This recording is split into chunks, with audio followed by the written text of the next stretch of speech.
Fletcher Patel जो कि एक इंडिपेंडेंट विटनेस हैं, उनको आज एनसीबी की विजिलेंस टीम ने पूछताछ के लिए बुलाया था। इस वक्त हमारे साथ मौजूद हैं। फ्लेचर जी, आपको क्यों एनसीबी की विजिलेंस टीम ने आज बुलाया था? 94/21 आर्यन केस क्रूज मामले के इंक्वायरी में बुलाया गया था और मिस्टर नवाब मलिक हमारे माननीय मंत्री साहब ने कुछ दिन पहले मेरे पे एलिगेशंस लगाए थे, उसके संदर्भ में बुलाया था और मैं उस केस में नहीं था। ये मैं अपनी गवाही में बता के आ चुका हूँ। आपका इस केस में नाम नहीं है, लेकिन फिर आपको ही क्यों बुलाया गया और क्या पूछताछ की गई? एनसीबी की जो टीम अंदर बैठी है, कितने लोग मौजूद थे और उन्होंने क्या क्या पूछा आपसे? ये वो टीम का पार्ट है, ये इंक्वायरी का पार्ट है, मुझे बुलाया गया। सो इट इज़ माय मेरा धर्म है, अपने सिस्टम ने बुलाया है तो जो केस रिजॉल्व करने के लिए जहाँ भी हेल्प लगेगी मैं प्रशासन के साथ खड़ा हूँ। इसलिए मेरे इंटीग्रेशन पे सवाल नहीं किया जाए। मैं कोई ड्रग्स पार्टी में थोड़ी इनविटेशन दिया था। क्या पूछताछ क्या की गई आपसे? क्या सवाल पूछे गए अंदर? क्या पूछा उन्होंने आपसे? उन्होंने हमारे बारे में पूछा कि आप कौन हो, कहाँ से, कितने साल कहाँ रहे हो, तो मेरा बैकग्राउंड पूछा गया। बाद में केस संदर्भत जो जानकारी चाहिए थी वो सिलसिले में पूछा गया।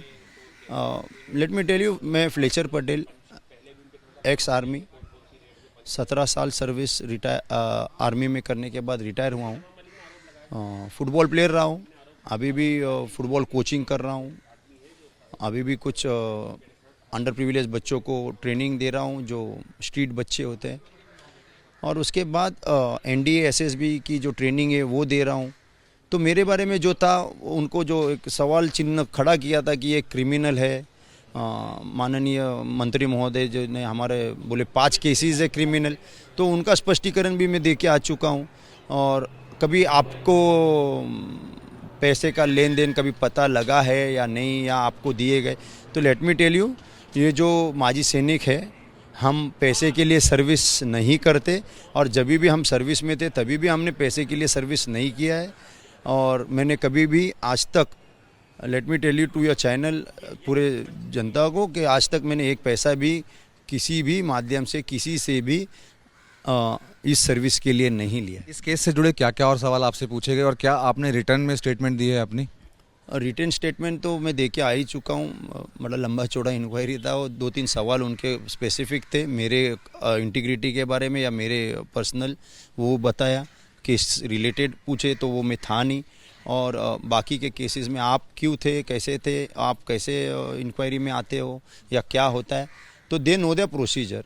और कुछ चीज़ें कॉन्फिडेंशियल है, वो ऑपरेशन संदर्भ जो होता है वो। समीर वानखेड़े जी को लेकर भी सवाल पूछे गए आपसे? हाँ, पूछे गए, how you know, what you know, तो मैंने उनको बताया कि 26 जुलाई कारगिल विजय दिन के दिन हम माजी सैनिकों का मनोबल बढ़ाने के लिए उनका हमने इनवाइट किया था, उनका फेलिसिटेशन किया था। और उस दिन उन्होंने हमें भी ड्रग्स विरुद्ध मुहिम में शामिल होने के लिए पुकार की थी। ब्रिगेडियर सुधीर सावंत जी हमारे राष्ट्रीय अध्यक्ष हैं सैनिक फेडरेशन के, तो उस दिन उन्होंने भी ये पुकार की, say no to drugs, yes to life. ये नार्को टेररिज्म जो है, हमारे देश विरुद्ध जो ड्रग्स के माफियाओं का गेम चल रहा है, तो उनको उखाड़ फेंकने के लिए माजी सैनिक भी तत्पर्य में रहेगा, हमेशा कंधे से कंधा लगा के सिस्टम के साथ रहेगा। और हमारी आने वाली पीढ़ी को, जवानों को बचाने की कोशिश हमारी आखिरी दम, आखिरी समय तक चलती रहेगी। एक सवाल ये भी है, एक आरोप भी लगातार लग रहे हैं कि एनसीबी के जो भी केस होते हैं उसमें कई केसेस में आप गवाह बन जाते हैं, तो आप ही क्यों? क्या एनसीबी को कोई और नहीं मिलता है और आप ही क्यों गवाह बनते हैं? ये जो है सवाल लगातार उठ रहा है। एलिगेशंस लगा रहे हमारे मंत्री महोदय साहब। ये एलिगेशन ने एक प्राउड फीलिंग है एक माजी सैनिक के लिए कि देश सेवा में आप ही क्यों बार बार आते हो। लेट मी टेल यू, जो पंच होते हैं उनकी जान को हमेशा खतरा रहता है। आपने तो खुद ही हमारा एड्रेस और फोटो वायरल किया है, जो एक निंदनीय है। हम इसकी निंदा करते, निषेध करते कि आपने सिस्टम में रह के अगर कुछ प्रॉब्लम था तो इंक्वायरी बिठाते, या आप आपके आगे सेंटर में जाते, उनकी उच्च अधिकारियों को मिलते, बट आप एक प्रेशर बनाने का जो सिस्टम बना रहे हैं और एक इजी बना रहे हैं कि आगे आने वाली पीढ़ी या आगे फ्यूचर टेंस में, फ्यूचर लाइफ में कोई पंच मिलने के लिए अभी खड़ा नहीं रहेगा, क्योंकि आपने खुद देखा है और आपने खुद दिखा दिया है पूरे हिंदुस्तान को कि अगर आप पंच रहोगे, अगर आप सिस्टम को हेल्प करने जाओगे तो आपके साथ क्या क्या हो सकता है। एनसीबी के कितने केसेस के अंदर आप गवाह बने हुए हैं? मैं 3 गवाह हूँ और वो ऑलरेडी वायरल कर चुके हैं। नवाब मलिक जी पंचनामा ही वायरल कर रखे। जो 2 नाम और सामने आ रहे हैं, केपी गोसावी और प्रभाकर, क्या आप उनको जानते हैं? नहीं sir, let me tell you, मैं इनका कभी नाम भी नहीं सुना था।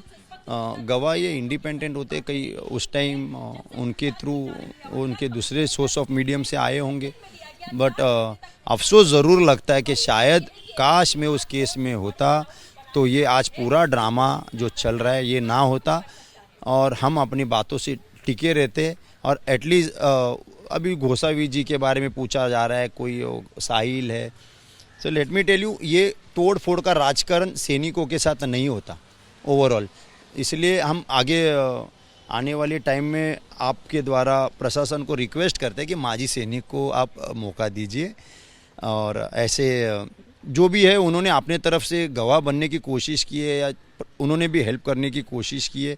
हम भी जाते तो हम भी हेल्प करने की, अभी उनके ऊपर ये राजनीतिक दबाव लाने की या इसी से जुड़ा एक सवाल मेरा ये है कि नवाब मलिक लगातार आपको लेकर और समीर वानखेड़े जी को लेकर आरोप लगा रहे हैं, इस पर क्या कहना है आपका? आरोप है, आरोप सिद्ध कीजिए। वो तो एक खुद एजेंसी चला रहे, एवरी नाइट 1:30 बजे 3 बजे इनका ट्वीट आता है, कुछ नया, डेली एक नया ट्वीट आता है। इनकी एजेंसी कौन सी है मेरे समझ में नहीं आ रहा है। फ्लेचर पटेल भी क्रिमिनल थे, 5 केसेस है, जबकि लेट मी टेल यू अभी जेब में ही हो गए मेरे पास 5 मेडल्स है जो मेरे सर्विस के टाइम में मुझे दिए गए थे, आर्मी सर्विस के टाइम में। तो वो भी मैंने इंक्वायरी कमीशन को अभी दिखाए हैं कि ये जो 5 मेडल्स है, लेट मी टेल यू, ये 5 मेडल्स है सर, ये जो मुझे सर्विस दौरान दिए गए थे। और एक सैनिक का आप ऐसे नाम खराब करने की कोशिश कर रहे हो, being an very responsible minister, तो आगे हमारी सैनिक की जो फैमिलियाज़ है उनको भी एक सिविल में जवाब देना पड़ता है। उनका खच्चीकरण करने की कोशिश ना करें, और आने वाले टाइम में आपको पता लगेगा कि आपके साथ कौन है, आप किसका साथ दे रहे, आप किसके स्पोक पर्सन बने हुए। ये जनता को, आवाम को अभी सब कुछ पता लग चुका है। एंड एक रिक्वेस्ट आपके माध्यम से आपसे चैनल के द्वारा करना चाहूँगा टू हूसो एवर यू आर, कि प्लीज़ किसी की फैमिलीज़ को, एक वर्दीदार रिस्पेक्टेड ऑफिसर हो या हवलदार हो, उसकी फैमिलीज़ को बीच में ना घसीटा जाए। It is very shameful. हम इसका निषेध करते हैं। जितने भी सर्विस में लोग हैं, वो यूनिफॉर्म उनका एक प्राइड होता है, और उनकी फैमिलियाँ जो सिविल में जाती है उनको भी जवाब देना पड़ता है। आपने ये जो पर्सनल अटैक्स किया है उसको प्लीज़ कहीं ना कहीं रोक दीजिए। इनके माध्यम से आपको रिक्वेस्ट भेजना चाहता हूँ। ये पूरे हमारी आने वाली पीढ़ी को ख़राब करने वाला जो ड्रग्स का सिस्टम है उसके साथ खड़े रहिए।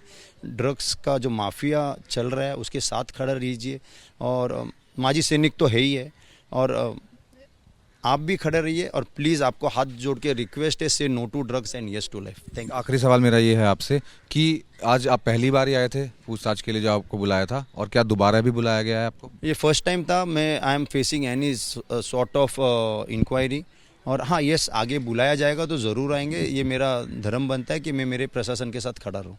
फ्लेचर पटेल, जिनका साफ तौर पर यह कहना है कि आज पहली बार इनको एनसीबी की जो विजिलेंस टीम है उन्होंने पूछताछ के लिए बुलाया था, अपना बयान ये दर्ज करवा चुके हैं। अगर दोबारा एनसीबी की विजिलेंस टीम इनको पूछताछ के लिए बुलाती है तो ये आने के लिए तैयार हैं। कैमरामैन मोहित कैसले के साथ मनोज वर्मा, एबीपी न्यूज़, मुंबई।